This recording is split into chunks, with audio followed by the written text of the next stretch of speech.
this video, we're going to talk about the best way to position a part for mold and die position, as well as a compare command. So I have a part right here, and I have a second part, let's say floating off into space. So let's say that's in body position or car position, and I need to position that into the same position as mold position to be able to do an overlay. So to be able to do this, I can use commands like draw axis. What I'm going to use with draw axis is I'm going to find a like hole on both parts. I'm going to basically draw an axis line, that which is going to be what I'm going to use for creating a work plane. So I'm just creating a line on each one of these parts.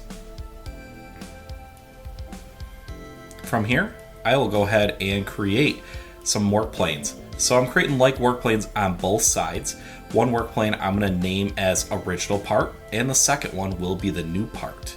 So from here, I'm going to go ahead and create a work plane using that element. That element instantly turns into my Z position. And then I'm going to repeat the same process up here on this top part. So I'm going to make sure that this one is named new. So when I'm doing this, I want to make sure my X, Y, Z positions are all the exact same. So when we do the overlay, it equally distributes everything. So now, once I have everything established, I'm going to use a command called current workplane to new. What current workplane to new allows you to do is whatever your active workplane is, you can select a different workplane and it makes the part sit at the exact same position as if it were from that current workplane. So basically this allows me to do the exact overlay, taking a part from body position to mold or die position. So from here, we can use the compare command. Under analysis, we have compare. This command makes it intuitive to be able to see the exact differences between one body and a different body. So you can see how we're selecting both parts, and it automatically hides any common areas. You can see how we have all of our difference areas in here. So right now we're looking at the body difference. We can also look at what is called material difference.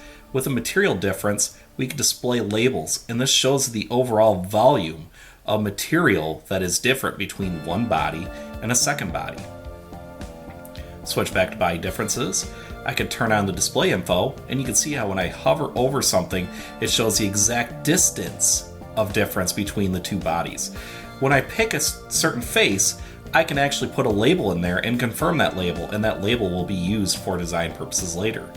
I can also show the first body only, second body only, or both, and this is where I can turn on common zones, and which I can customize the color too. So under the results on apply area, we can say apply these certain values. So if I want to apply the colors to the first body, second body, or both, I can do that.